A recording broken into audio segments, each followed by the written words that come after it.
Hello, students. Welcome to chapter 1 of ninth Science and Technology, that is Laws of Motion by Mrs. Vinita Guntikal. These are the competency statements which are the outcome of this subject after a student has completely gone through the subject and learned about the subject. The student should be able to understand the living world. He should be able to understand the diet and nutrition required by human being for his proper lifestyle. The student should be able to learn the concept of energy, because whatever is there in this living world, it's all based upon the energy and the laws of energy. This matter, the substances, he should be able to understand what all are the substances on this world. He should be able to analyze the natural resources and disaster management, because there are a lot of disasters going on the earth, and he should be able to manage those disasters. He should understand the concept of motion, force and machine. He should understand the universe, the galaxy. He should understand the information communication technology, because the technology is the only thing which is going upon nowadays. He should be able to understand what all information are required to prepare a certain technology as required by the living style. Let's go further. These are all the name of the lesson which are included in this course. First is laws of motion, second is work and energy, then current, electricity. Going further, measurement of matter, acid, base and salts, classification of plants, energy flow in an ecosystem, useful and harmful microbes, environmental management, information communication technology, reflection of light, study of sound, carbon and important elements, substances in common use, life processes in living organism, hereditary and variation, introduction to biotechnology, observing space telescope. These are all the chapters which we have to learn in this course. Now let us proceed further with the chapter number 1, which is laws of motion, very first chapter of this course. Laws of motion. The laws of motion is again bifurcated into 4 concepts, which are motion, distance and displacement, acceleration, Newton's law of motion and related equation. To understand the motion of an object, we have to go through these questions, in which of the following examples can you sense motion, they ask. Motion means a movement. From the given below 4 examples, where we can sense motion: the flight of a bird, a stationary train, leaves flying through air, a stone lying on a hill, where we can see the movement of an object. The flight of a bird. The flight of a bird means the bird is moving in the air and an observer can observe that movement. So there is a movement in flight of a bird. A stationary train. Stationary train means with respect to the observer, the train is standing. It is not moving. Therefore, this is a stationary motion. There is no other movement in the train. So we cannot see the movement. Thereby, a stationary train has no motion. Or in other words, we can call it as a stationary motion. Leaves flying through air. Since the observer can see the leaf which is flying, so there is a motion. A stone lying on a hill. A stone is lying on a hill. That means it is not in the moving position. So there is no motion. So from this, for example, we can observe motion in the flight of a bird and leaves flying through air. There is no motion in a stationary train and a stone lying on a hill. We can see the motion of several objects every day. Sometimes we cannot see the motion of an object directly, as in the case of a breeze. Can you list other examples of motion beside those given here? They say We can see the motion of several objects every day. Yeah, we can see moving animals, we can see the movement of water, but sometimes there is like we are not able, there is a motion but we are not able to see the motion. Where we cannot see the motion? Air. We can feel air but we cannot see. Why we can feel air? Because it is moving. Breeze, we cannot see the breeze but breeze is there, so the reason we feel cool, we feel it. Can you list other example of motion besides those given here? Yeah, we can give examples of what movement we can see, what motion we can see, and which we do not see as well, like air. Those are flow of an electron in a wire carrying current. There is a wire, there is a conductor which carries current, but can we see current? Current is what? Movement of electrons. Flow of electron we cannot see but it is moving. Flow of blood, can you see the flow of blood? Anybody? Can we see blood moving inside our body? No, but it is moving. It is because of the circulation of blood our body is making movements. But these two cannot be seen. These two motions cannot be seen. The motion which can be seen are moving car, walking people, rotating fan, swimming in a swimming pool, moving ball, etc. These are the motions which we can see. So whenever there is a motion, there is a movement, if the object is moving, it's changing its position, then we can say it is a motion. Very clear with the motion? Okay. Then they say, think about it. You are traveling in a bus. Is the person sitting next to you in motion? See, they are asking, when we are traveling the bus. So, is the person sitting next to you in motion? They are asking you. They are asking to you. So, think properly. When you are sitting, you are not moving, correct? So, the person sitting next to you is also not moving. So, with respect to you, the next person sitting next to you is not under motion. But if the same question is asked to a person who is standing outside the bus,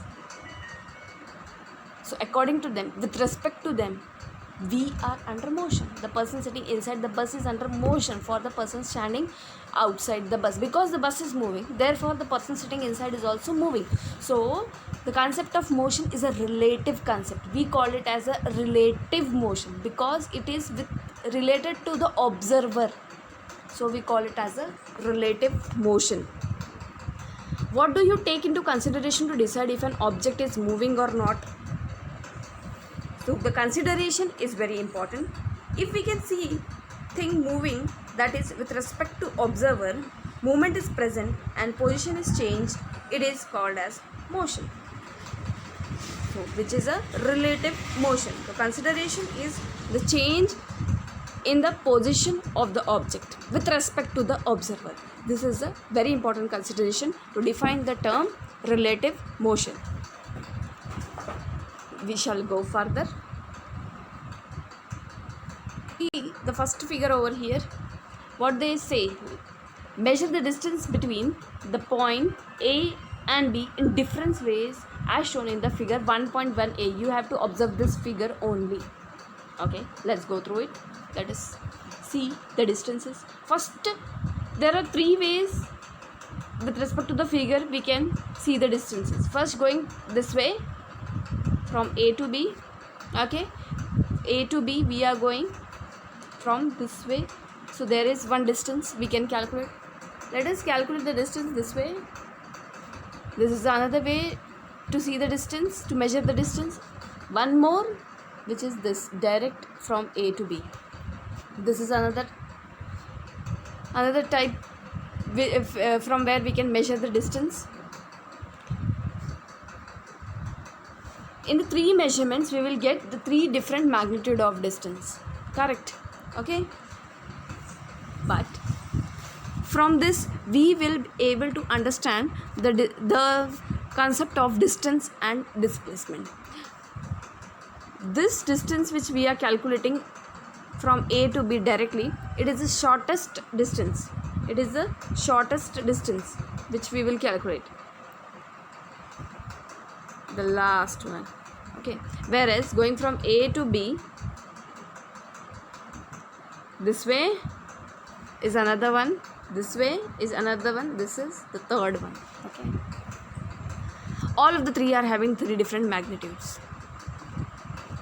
So the distance can be defined as the length of the actual path traveled by an object in motion, whereas the displacement is defined as the shortest distance between the starting and the finishing point. The starting point is A, ending point is B. Okay, we can travel from any of the three ways to B, but the shortest among the three, or any out of the three distances, is direct path from A to B. Direct path from A to B. So the distance and displacement, sometimes it is confused, it is taken as the same term, but it is not like that. Distance is a scalar quantity, displacement is a vector quantity. What is scalar? The quantity which is having the value of magnitude only, whereas vector, the quantity which is having the value of magnitude as well as direction. Clear with distance and displacement? Distance is the total distance traveled by the object. Displacement, it is only the shortest distance between the starting and the ending point. Now measure the distance along the dotted line. Which distance is correct according to you, and why? According to us, whichever distance will we travel, it is the same, correct? It is the same. But when they ask about the displacement, we have to define it properly, that from A to B, going from A to B, it is the shortest distance, and which is called as a displacement. Now think about it. They say Sheetal first went to her Sangeeta's to her friend. Okay, we have to go through this figure B. Okay, this figure. That's it. Sheetal first went to her friend Sangeeta's house on her way to school.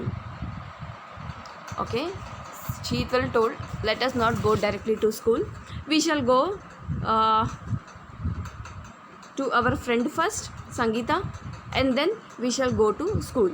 So Sheetal went to her friend's Sangeeta's house on her way to school, whereas Prashant went straight from home to school. Prashant did not go to anyone, he went straight away to school. Both are walking with the same speed. Who will take less time to reach the school and why?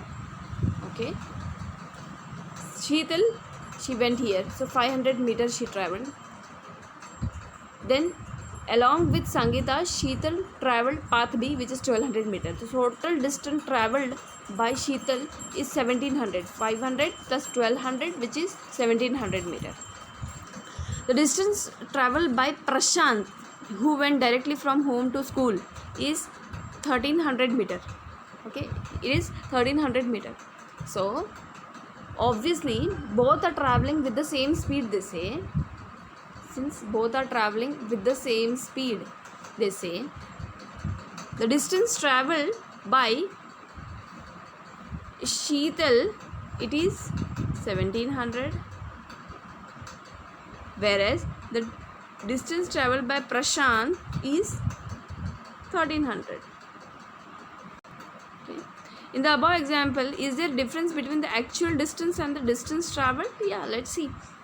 But first we will answer who will take less time. Obviously Prashant will take less time, because both are travelling with the same speed, whereas the distance travelled by Prashant, it is the shortest distance. So Prashant will travel faster. This is the shortest path, which is the displacement. In the above example, is there a difference between the actual distance and the distance travelled? What is it? There is a difference between the actual distance and the distance travelled by Sheetal, correct? Sheetal is travelling 1700 meters, whereas the actual distance was 1300 meters. Okay, let's move further. Distance is the length of actual path traveled by an object in motion while going from one point to another, whereas displacement is the minimum distance between the starting and the finishing point. Every morning, Swarali walks round the edge of a circular field having a radius of 100 meter, as shown in the figure 1.2a. See, every morning Swarali walks round the edge of a circular field. It is having 100 meter of distance. Radius of 100 meter, they say. They are having the radius of 100 meter. So how to calculate the distance? Distance can be calculated by 2 pi r. We can calculate the distance by the formula 2 pi r. Okay. As shown in the figure 1.2, if she starts from point A and takes one round, she will take one round. How much distance she walked and what is her displacement? Okay. So they have asked us to calculate two things. So distance can be calculated by using this formula 2 pi r. How much it is? 2 into pi into 100, which is 2 into 100, which is 200 into 3.14. How much we will get? 3.14 means 6.28. We will get 628 meter. Okay, she travels 628 meter every day. This is her distance. This is the value of distance. Okay, 628 meter. What is her displacement, they ask? Displacement, it is the shortest distance between the starting point is A. She travels the entire round and she come back to point A. The shortest distance between the starting and the ending point is 0 here. Correct? That is the displacement. So value of displacement is 0 here. So here we are able to define displacement. See how. It is defined as the shortest distance between the starting and the finishing point. The value of displacement can be positive, can be negative, or it can be 0. Okay, it can be 0 as well. Whereas the value of distances are always positive. Distance cannot be negative. Distance is a scalar quantity, displacement is a vector quantity. Now let's go through second statement. If a car starting from a point P goes to point Q, see, car is starting from point P and it goes to point Q and then returns to point P, how much distance has it traveled and what is its displacement? Can you see? They are asking, the car is starting at point P, it comes to point Q. The distance traveled is 360 meter starting from point P to point Q, and then it returns to point P back. So 360 plus 360, 720 meters it has traveled both sides. Okay, so distance traveled is 360 plus 360, it is 720. Total 720 is the distance traveled meter. Is that okay? Now let us calculate the displacement. The displacement will be the shortest distance between the starting point and the ending point, because it started on P, went to Q, came back to P. The shortest distance. So here displacement is 0 again, because starting from P going to Q, then from Q returning back to P, shortest distance, it is 0. So displacement is 0, therefore the value of displacement may be 0. Now let us see the concept of speed and velocity, because speed and velocity are related to distance and displacement. Speed is more relative to distance, velocity is more relative to displacement. Like distance, speed is a scalar quantity. Like displacement, velocity is a vector quantity. So here we study what are vector, what are scalar. Vector I said it is having the magnitude as well as direction. Scalar is the one which is having only magnitude. It does not depend upon the direction. It is having only value. Which direction we don't know.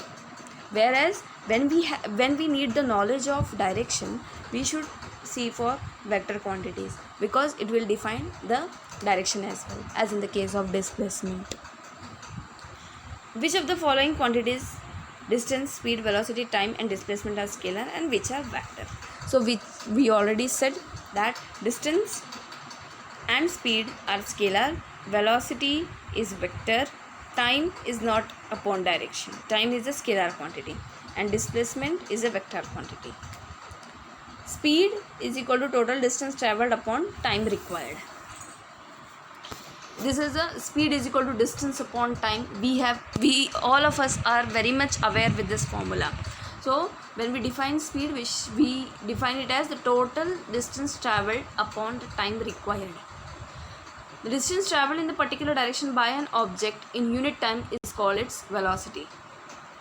See, the term direction is very important here to define a velocity.